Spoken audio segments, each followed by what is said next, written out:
ఏది చెప్పినా నమ్ముతాను అనుకున్నాడు. నేనే చూపించా, నేనే ప్రపంచంలో వింత అంటే ఆ వింత కాస్త 3 ఏళ్ళకే కూలిపోయి నిజంగా వింత అనిపించుకున్నది. అందుకని నల్గొండకు వస్తే కేసీఆర్ని ప్రజలు ఉరికిచ్చి మన ఎన్నికల్లో ఎట్లా కొట్టిన ఓట్లతోని ఈసారి కూడా మళ్ళీ ఓట్లతోనే కొడతారు. 2 పార్లమెంట్ ఎలక్షన్ల టీఆర్ఎస్ డిపాజిట్ వస్తే నా పేరు వెంకరెడ్డి కాదు. 2 పార్లమెంట్ల వాళ్ళిద్దరు భువనగిరి నల్గొండ మల్లన్న సాగర్ కొండపోతే నిన్నుంటుంది, కింద భువనగిరి ఆలేరులా మూసి నీళ్ళు, బోరైతే మూసి వాసన, మంచినీళ్ళు లేవు.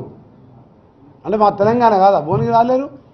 ఆడ డిపాజిట్ రాదు. ఆడ అయిలే 50,000తో గెలుచుడన్నా 50,000కు 130 ఓట్లు తక్కువ వచ్చినాయి. 5 ఏళ్ల కింద చెప్పిన ఆ మాట నేను. అందుకనే చెప్తున్నా, ఇవాళ జగదీష్ రెడ్డి నిన్న మాట్లాడింది కాబట్టి ఆయన గురించి ఎక్కువ మాట్లాడుతున్నాను. కేసీఆర్ త్వరలో వస్తుంది, పులి లేచిందాను.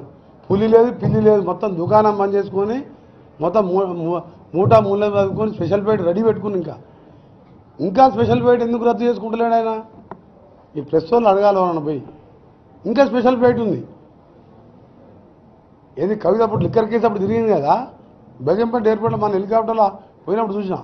ఎవరితో ఫ్లైట్ అంటే కవిత సార్లు కేసీఆర్ లీజ్ తీసుకుందామని. మాజీ ముఖ్యమంత్రి అంటే లీజ్ క్యాన్సల్ చేస్తలేడు. ఎందుకంటే ఎప్పుడో సార్ రాత్రి కూడా టక్మని లేచిపోతాను ఫ్యామిలీ. ఇక దుబాయ్కి పోతే ఒకటి అరెస్ట్ చేయడు కదా. మేడిగడ్డ అన్నారం పోయింది, ఇప్పుడు మేడిగడ్డ కేసు బుక్ అవుతుంది, అన్నారం పోయింది. ఎంత అన్యాయం అంటే మన ఒక హెచ్ఎండిఏ డైరెక్టర్ బాలకృష్ణ అని ఆర్డీఓ క్యాడర్, ఇలా దోపిడికి ఎగ్జాంపుల్ చెప్తున్నాను.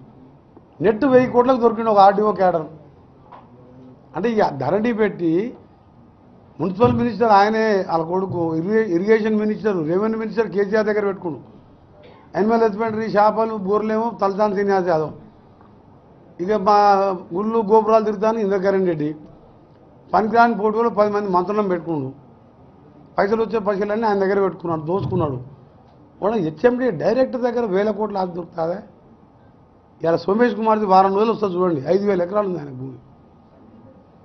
మొత్తం దోసుక తిని కథలు పడి పబ్లిక్ని డైవర్ట్ చేయాలని చూస్తున్నావు.